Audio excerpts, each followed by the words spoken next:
یا ایہا الناس اعبدوا، اے لوگو غلامی اختیار کرو، ربکم اپنے پالنے والے کی، جو تمہیں پالتا ہے، الذی خلقکم جس نے تمہیں بھی پیدا کیا، والذین من قبلکم اور تم سے پہلے لوگوں کو بھی اسی نے پیدا کیا ہے۔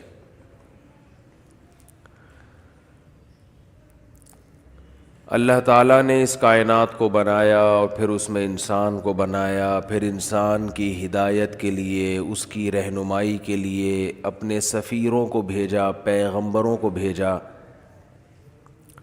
اور وہ تمام کے تمام پیغمبر ایک ہی بات بتاتے رہے کہ ایک خدا پر ایمان لے کر آؤ اور اس کی عبادت کرو، اس کی غلامی کرو۔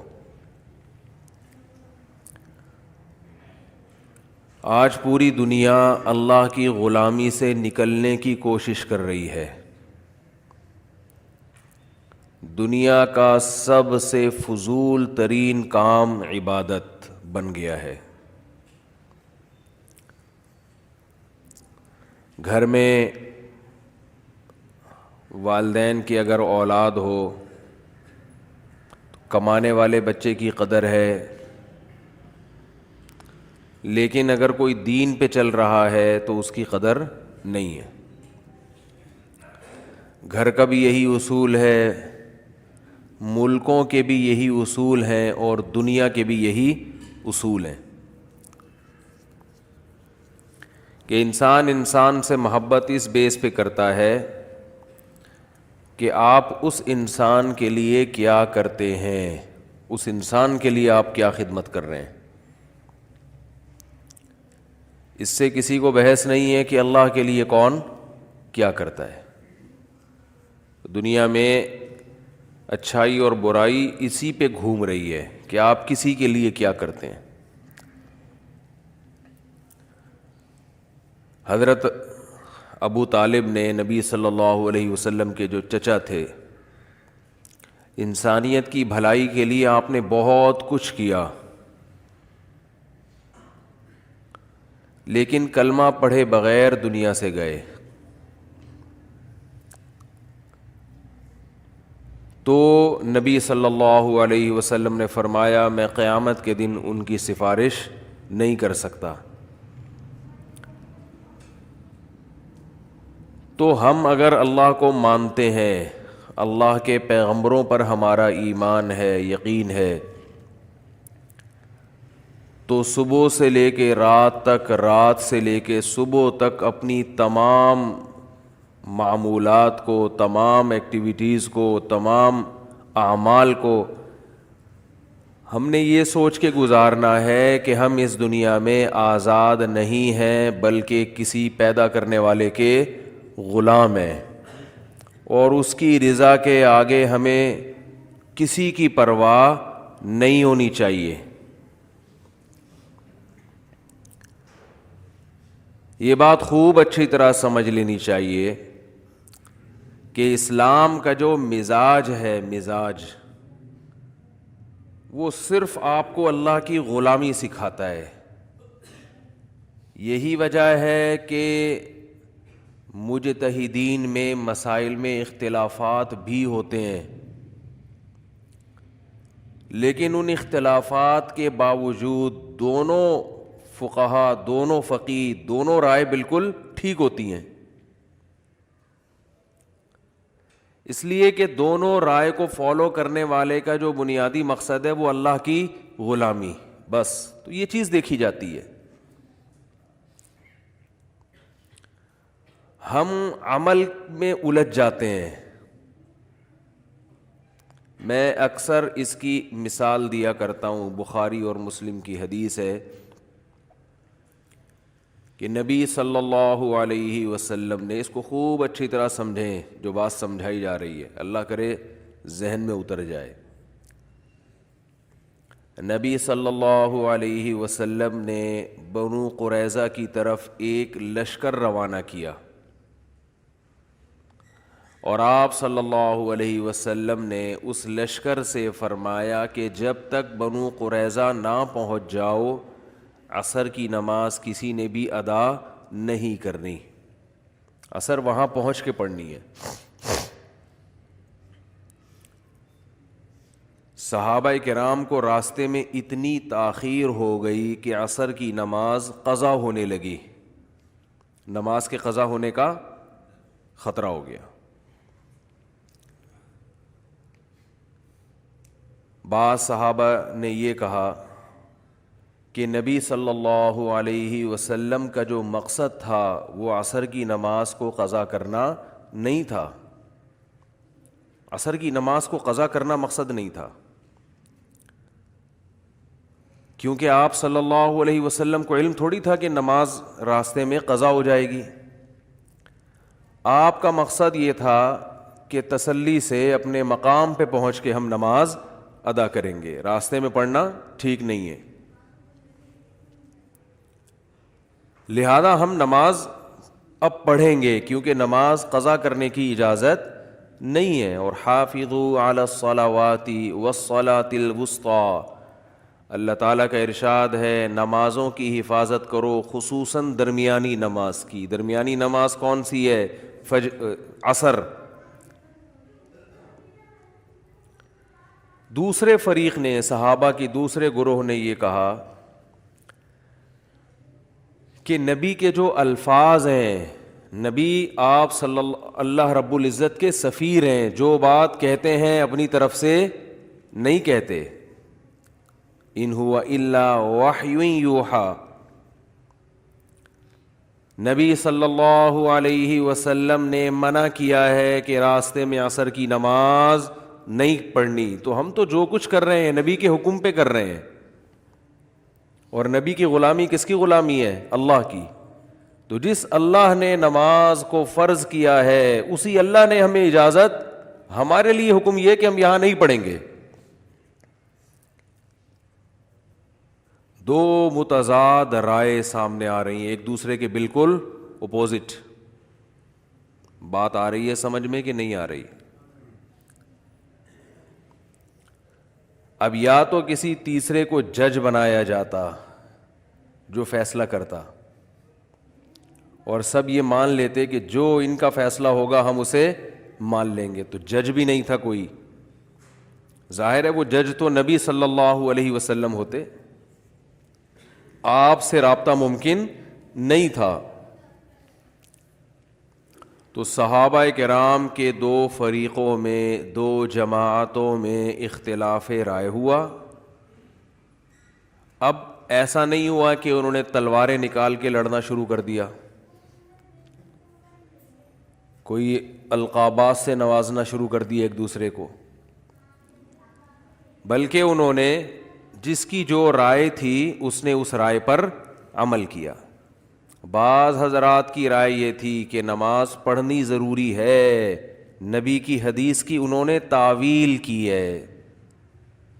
تعویل کا مطلب صرف الکلام عن الظاہر، کسی کے کلام جو ہے اس کو ظاہری معنی سے ہٹا دینا۔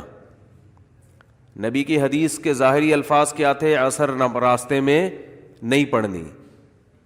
تو دوسرے دلائل کے پیش نظر، کیونکہ قرآن میں عصر کی خصوصی تاکید ہے، اس آیت کے پیش نظر اور نبی کے عام معمول کے پیش نظر کہ آپ نے نماز کبھی قضا نہیں کی ہے، تو اس معمول کے پیش نظر انہوں نے حدیث کے اس ظاہری الفاظ کو، بولو بھائی، پھیر دیا، سمجھ رہے ہو، ہٹا دیا اپنے ظاہر سے، کہ یہاں یہ جو نبی نے حکم دیا کہ راستے میں عصر کی نماز نہیں پڑھنی، یہ اس صورت میں تھا، یہ شرط بڑھا دی انہوں نے کہ بشرطے کہ نماز قضا ہونے کا خطرہ نہ ہو۔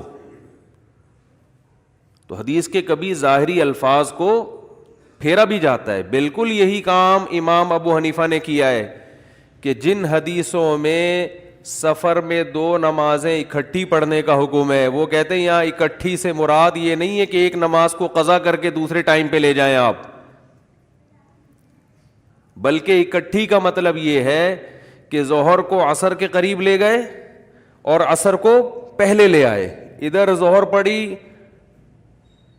سلام پھیرنے کے بعد تھوڑا سا توقف کیا, ظہر کا وقت قضا ہوا, ساتھ ہی فوراً عصر پڑھ لی. ادھر مغرب پڑھی, مغرب کا سلام پھیرا ہے کہ مغرب کو بالکل اینڈ تک لے گئے. جیسے ہی سلام پھیرا ہے مغرب کا وقت ختم اور فوراً عشاء کی نماز کا ٹائم شروع اور فوراً عشاء پڑھ لی. سوائے حج کے کہ عرفات میں مغرب کی نماز نہیں پڑھی جاتی, وہ مزدلفہ میں جا کے قضا کی جاتی ہے. تو وہ کہتے ہیں کہ حج میں تو حقیقت میں جمع کیا گیا ہے, سفر میں حقیقت میں جمع نہیں. جمع سوری کہتے ہیں کہ سورتن دیکھنے میں ایسا لگ رہا ہے کہ ایک نماز دوسرے ٹائم پہ پڑھی ہے, حقیقت میں نہیں ہے. اور اس پر دلائل ہیں. تو یہ مسئلہ بھی اختلافی ہے. ابھی میرا مقصد یہ مسئلے کو بیان کرنا نہیں ہے, صرف یہ بیان کرنا ہے کہ آپ بخاری اور مسلم کی ایک حدیث دیکھ لی آپ نے اور تمام مجتہدین سے بدگمان ہونا شروع ہو گئے.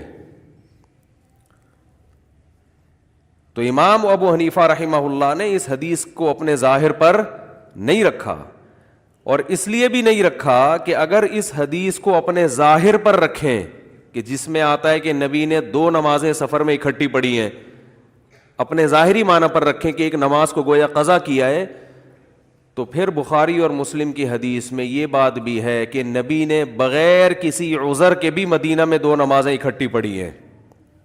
حالانکہ اس کا کوئی بھی قائل, بولو نا کیا ہو گیا بھائی, نہیں ہے.